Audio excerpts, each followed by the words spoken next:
Hello, friends, and welcome to this probably wasn't expected, but it's something I wanted to do for a while. Just read up a creepypasta for you guys. And what better way than to do Jeff the Killer? It is very, very known. There's been made many games of it, and I might even play one of them. But for now, let's stay with the creepypasta.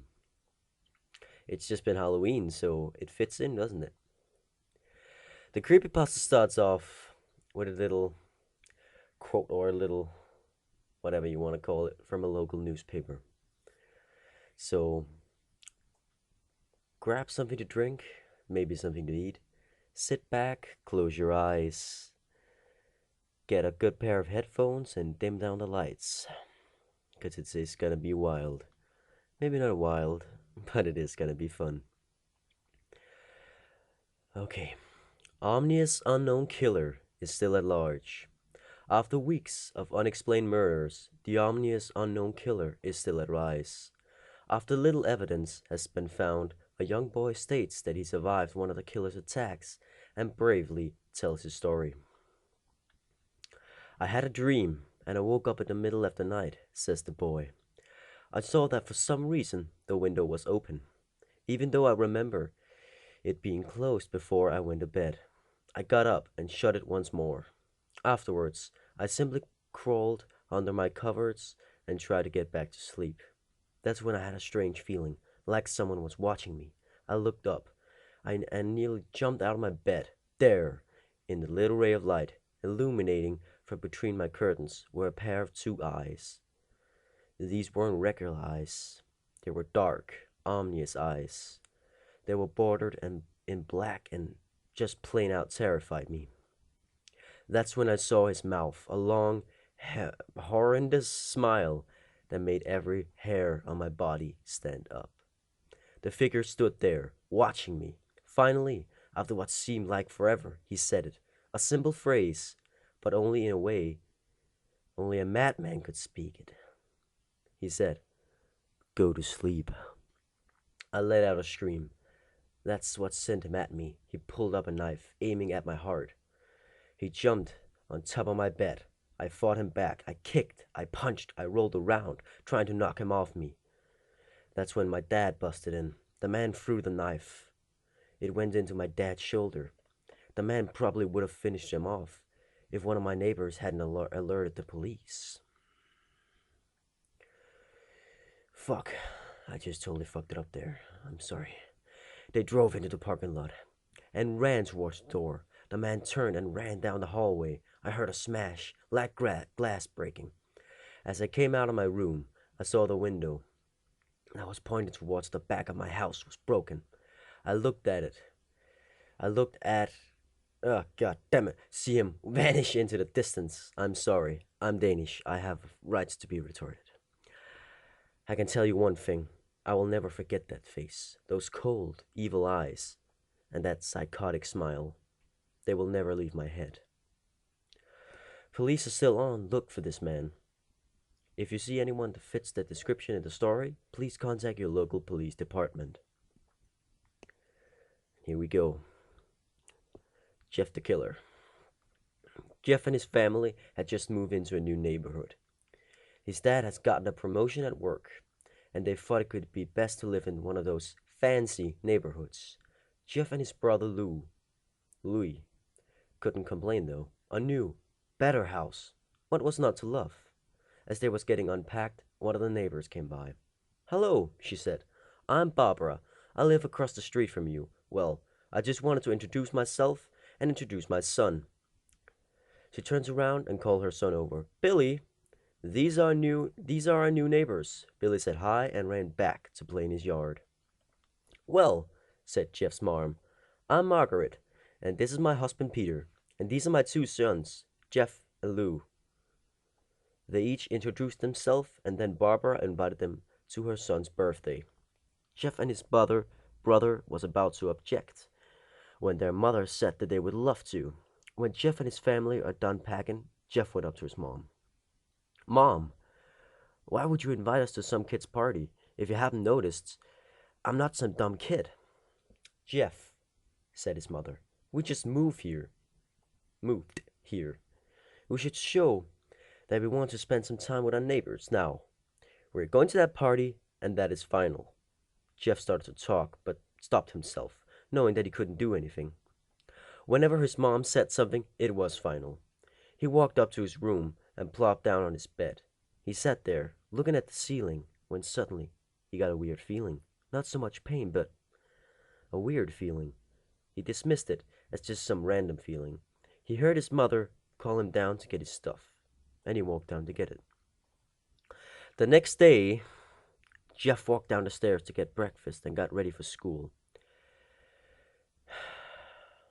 As he sat there, eating his breakfast, he once again got that feeling. This time it was stronger. It gave him a slight tucking pain, but he once again dismissed it. As he and Lou finished breakfast, they walked down to the bus stop. They sat there waiting for the bus, and then, all of a sudden, some kid on a skateboard jumped over them, over only inches above their lab. They both jumped back in surprise. "Hey, what the hell?" The kid landed and turned back at them. He kicked his skateboard up and caught it with his hands. The kid seemed to be about 12, 1 year younger than Jeff. He wears an arpitez shirt and ripped blue jeans. Well, well, well. Looks like we got some new meat. Suddenly, two other kids appeared. One was super skinny and the other was huge. "Well, since you're new here, I'd like to introduce ourselves. Over there's Keith." Jeff and Lou looked over at the skinny kid. He had a dopey face that you would expect a sidekick to have. And here's Troy. They looked over at the fat kid. Talk about a tub of lard. This kid looked like he hadn't exercised since he was crawling. "And I," said the first kid, "am Randy. Now, for all the kids in this neighborhood, there's a small prize for the bus fare, if you catch my drift." Lou stood up, ready to punch the light out the kid's eyes, when one of his friends pulled a knife on him. "I had hoped you would be more cooperative, but it seems we must do it the hard way." The kid walked up to Lou and took his wallet out of his pocket. Jeff got that feeling again. Now it was truly strong, a burning sensation. He stood up, but Lou gestured him to sit down. Jeff ignored him and walked up to the kid. "Listen here, you little punk. Give me back my bro's wallet or else." Randy put the wallet in his pocket and pulled out his own knife. "Oh, and what will you do?" Just as he finished his sentence, Jeff popped the kid in the nose. As Randy reached from his face, Jeff grabbed the kid's wrist and broke it. Randy screamed, and Jeff grabbed the knife from his hand. Troy and Keith rushed Jeff, but Jeff was too quick. He threw Randy on the ground. Keith lashed out at him, but Jeff ducked and stabbed him in the arm. Keith dropped his knife and fell to the ground screaming. Troy rushed him too, but Jeff didn't even need the knife. He just punched Trey straight in the stomach, and Troy went down. As he fell, he puked all over. Lou could do nothing but the same, to look in amazement at Jeff. "Jeff, how did you—" That was all he said. They saw the bus coming and they knew they'd be blamed for the whole thing, so they started running as fast as they could. As they ran, they looked back and saw the bus driver rushing over to Randy and the others. As Jeff and Lou made it to school, they didn't dare tell what happened. All they did was sit and listen. Lou just thought of all his brother beating up a few kids, but Jeff knew it was more. It was something scary. As he got that feeling, he felt how powerful it was, the urge to just hurt someone. He didn't like how it sounded, but he couldn't help feeling happy. He felt a strange feeling go away and stay away for the entire day of school, even as he walked home due to the whole thing near the bus stop, and how he now probably wouldn't take the bus anymore. He felt happy. When he got home, his parents asked him how his days was, and he said, in somewhat ominous voice, "It was a wonderful day." Next morning, he heard a knock from the front door. He walked down to find 2 police officers at the door. His mother looked back at him with an angry look. Jeff, these police officers tell me that you attacked 3 kids, that it wasn't regular fighting, and that they were stabbed. Stabbed, son. Jeff's gaze fell to the ground, showing his mother that it was true. Mom, they were the ones that pulled the knives on me and Lou. Son, said one of the cops. We found 3 kids, 2 stabbed, one having a bruise on his stomach. And we have witnesses proving that you fled the scene. Now, what did that tell us? Jeff knew it was no use. He could say that Lou had been attacked, that him and Lou had been attacked, but then there was just no proof of who of them attacked first. They couldn't say that they weren't fleeing, because the truth be told, they were. So Jeff couldn't defend himself or Lou. Son, call down your brother. Jeff couldn't do it, since it was him that beat up all the kids. Sir, it was me. I was the one who beat up the kids. Lou tried to hold me back, but he couldn't stop me. The cop looked at his partner, and they both nodded. Well, kid, look like a year in juvie. Wait, says Lou. They all looked up and see him holding a knife. The officers pulled their guns and locked them in on Lou. It was me. I beat up those punks. I have the marks to prove it. He lifted up his sleeve to reveal cuts and bruises, as if he was in struggle. Son, just put the knife down, said the officer. Lou held up his knife and dropped it to the ground. He put his hands up and walked over to the cops. No, Lou, it was me. I did it. Jeff had tears running down his face. Huh, poor bro. Trying to take the blame for what I did. Well, take me away.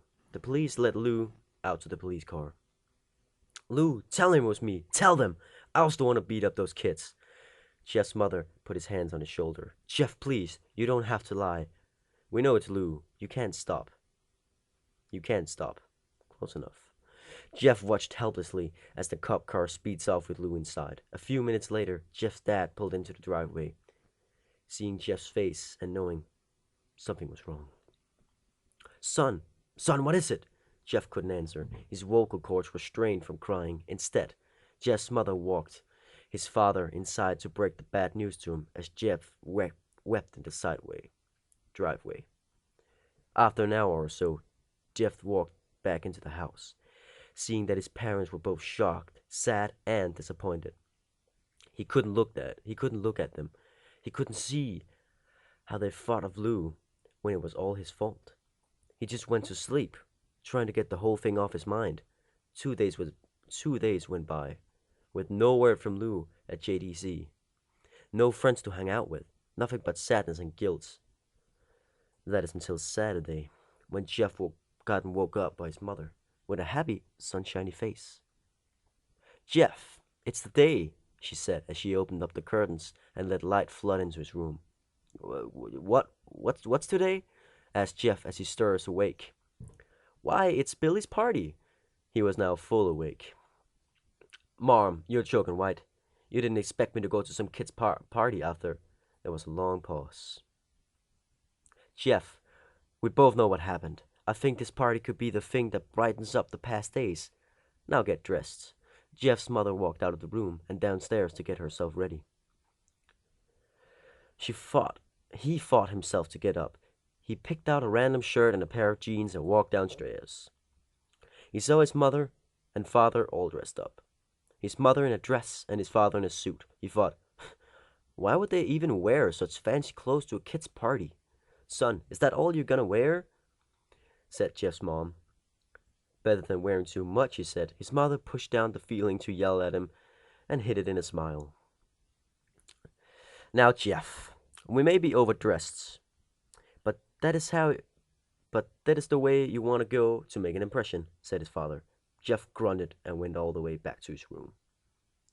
I don't have any fancy clothes, he yelled downstairs. Just pick out something, called his mother. He looked around in his closet for what he could call fancy. He found a pair of black dress pants he had for special occasions and an undershirt. He couldn't find a shirt to go with it, though. He looked around and found only striped and patterned shirts. None of them could go with the dress pants. Finally, I found a white hoodie and put it on. You're wearing that? They both said. His mother looked at her watch. Oh no, time to change. No time to change. Let's just go, she said as she herded Jeff and his father out the door. They crossed the street over to Barbara and Bill's house. They knocked on the door, and it appears that Barbara, just like his parents, way overdressed. As they walked inside, all Jeff could see were adults, no kids. The kids are out in the yard, Jeff.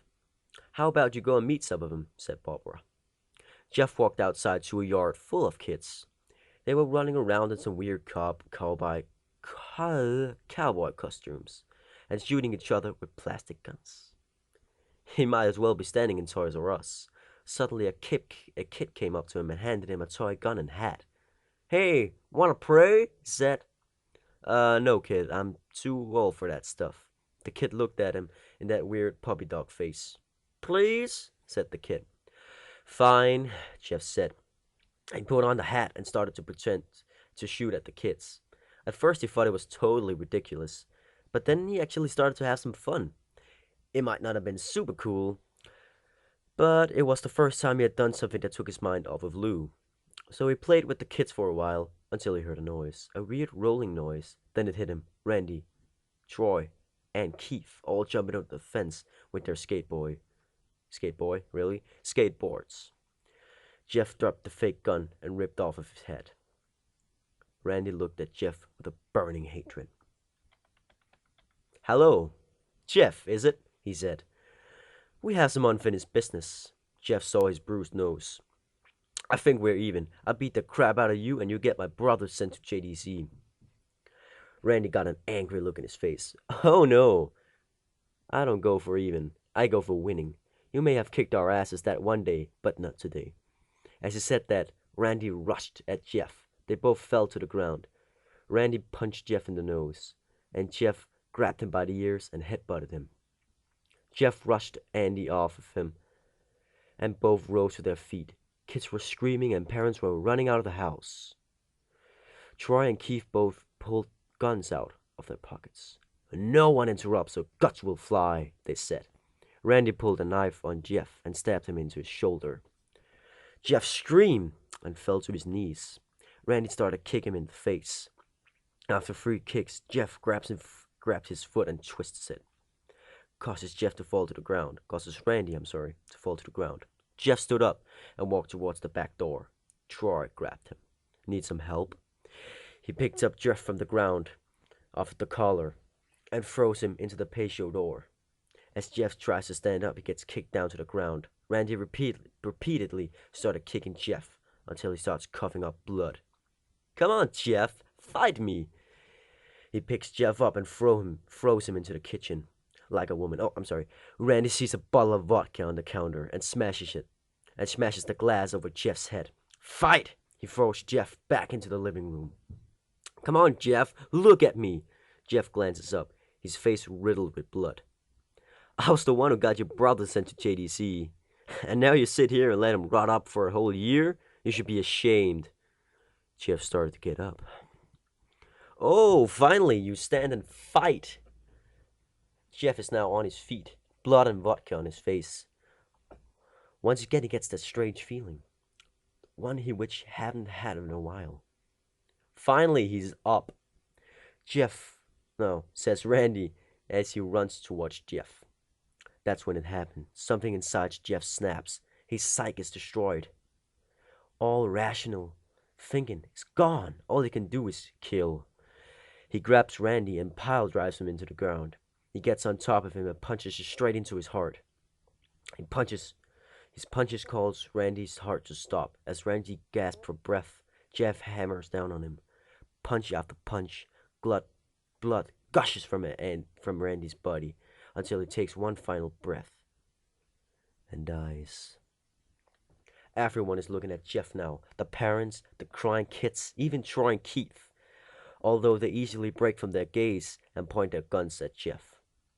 Jeff sees the guns trained on him and runs for the stairs. As he runs, Troy and Keith let out fire on him. Each shot misses. Fucking retards. Jeff runs up the stairs. He hears Troy and Keith follow up behind. As they let out their final rounds of bullets, Jeff ducks into the bathroom. He grabs a towel rack and rips it off the wall. Troy and Keith races in, knives ready. Troy swings his knife at Jeff, who backs away and bangs into a towel rack into Troy's face. Troy goes down hard. And now all that's left is Keith. He's more agile than Troy, though. He ducks when Jeff swings the towel racket. He drops the knife and grabbed Jeff by the neck. He pushed him into the wall. A thing of bleach fell down on top of him from the top shelf. It burned. Both of them were starting to scream. Jeff wiped his eyes as hard as he could. He pulled back a towel rack and swung it straight into Keith's head. As he laid there, bleeding to death, he let out an ominous smile. "What's so funny?" asked Jeff. Keith pulled out a lighter and switched it on. "What's funny," he said, "is that you're covered in bleach and alcohol." Jeff's eyes widened as Keith threw the lighter at him. As soon as the flame made contact with him, the flame ignited the alcohol in the vodka. While the alcohol burned him, the bleach bleached his skin. Jeff let out a terrible screech as he caught on fire. He tried to roll out the fire, but it was no use. The alcohol had made him a walking inferno. He ran down the hall, and he fell down the stairs. Everybody started screaming as they saw Jeff, now a man on fire, drop to the ground, nearly dead. The last thing Jeff saw was his mother and other parents try to extinguish the flame. That's when he passed out. When Jeff woke up, he had a cast wrapped around his face. He couldn't see anything, but he felt a cast on his shoulder, stitches all over his body. He tried to stand up, but he realized that there was some tube in his arm. And when he tried to get up, it fell out and the nurses rushed in. "I don't think you could get out of bed just yet," she said, and pulled him back in bed where they reinserted the tube. Jeff sat there with no vision, no idea of what surroundings were. Finally, after hours, he heard his mother. "Honey, are you okay?" she asked. Jeff couldn't answer, though. His face was covered and he was unable to speak. "Oh, honey, I have great news. After all the witnesses told the police that Randy confessed of trying to attack you, they decided to let Lou go." This made Jeff almost bolt up, stopping halfway, remembering the tube coming out of his arm. "He'll be out by tomorrow, and then you two will be able to be together again." Jeff's mother hugs Jeff and says her goodbyes. The next couple of weeks were those where Jeff was visited by his family. Then came the day where his bandages were to be removed. His family were all there to see it, what he would look like. As the doctors unwrapped the bandages from Jeff's face, everyone was on the edge of their seats. They waited until the last bandage holding the cover of his face was almost removed. "Let's hope for the best," said the doctor. He quickly pulled the cloth, letting the rest fall from Jeff's face. Jeff's mother screamed at the sight of his face. Lou and Jeff's dad stared awestruck at his face. What happened to my face?" Jeff said. He rushed out of bed and ran into the bathroom. He looked into the mirror and saw the cause of the stress. His face, it was horrible. His lips were burned to a deep shade of red. His face turned into pure white color, and his hair sank from brown to black. He slowly put his hand on the mirror. It had a sort of leathery feel to it. Oh, he put the hands to his face, never mind. He looked back at his family and back at the mirror. "Jeff," said Lou, it's not that bad." "Not that bad," said Jeff. "It's perfect." His family were equally surprised. Jeff started laughing uncontrollably. His parents noticed that his left eye and hand were twitching. "Oh, Jeff, are you okay?" "Okay, I never felt more happy." "Look at me. This face goes perfectly with me." He couldn't stop laughing. He stroked his face, feeling it, looking at it in the mirror. "What caused this?" "Well, you may recall that when Jeff was fighting Randy, something in his mind, his sanity snapped. Now he was a crazy killing machine. That is, his parents didn't know." "Doctor," said Jeff's mom, "is my son all right, in his head. Oh yes, this behavior is typical for patients that have been taking very large amount of painkillers. If his behavior doesn't change in a few weeks, bring him back here. I will give him some psychological tests. Oh, thank you, doctor. Jeff's mom went over to Jeff. Jeff, sweetie, it's time to go. Jeff looks away from the mirror. His face still formed in a crazy smile. Okay, Mom. His mom took him by the shoulder and took him to get his clothes. This is what we came in, said the lady at the desk. Jeff's mom looked down to see the black dress pants and white hoodie her son wore.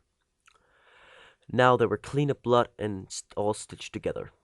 Jeff's mom led him into his room and made him put his clothes on, and then they left, not knowing that this was the final day of their lives.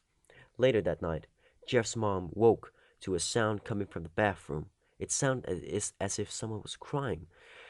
She slowly walked over to see what it was. When she looked into the bathroom, she saw a horrendous sight. Jeff had taken a knife and carved a smile into his cheeks. Jeff, what are you doing? Asked his mom. Jeff looked over at his mom. I couldn't keep smiling, Mother. It hurts after a while. Now I can smile forever. Jeff's mother noticed his eyes ringed in black. Jeff, your eyes! His eyes were seemingly never closing. I couldn't see my face. I got tired, and my eyes started to close. I burned out the eyelids so I could forever see myself, my new face. Jeff's mother slowly started to back away, seeing that her son was going insane. What's wrong, Mommy? Aren't I beautiful? Yes, son, she said. You are. Let me get Daddy so I can see your face. She ran into the room and shocked Jeff's dad from his sleep. Honey, get the gun, She stopped as she saw Death in the hallway, holding a knife. Mommy, you lied. That's the last thing they hear as Jeff rushes them with a knife, gutting both of them. His brother Lou woke up, startled by some noise. He didn't hear anything else, so he just shut his eyes and tried to go back to sleep. As he was on the border of slumber, he got the strangest feeling that someone was watching him. He looked up. Before Jeff's hand covered his mouth, he slowly raised the knife, ready to plunge it into Lou. Lou trashed here and there, trying to escape Jeff's grip. Shh, Jeff said. Just go to sleep.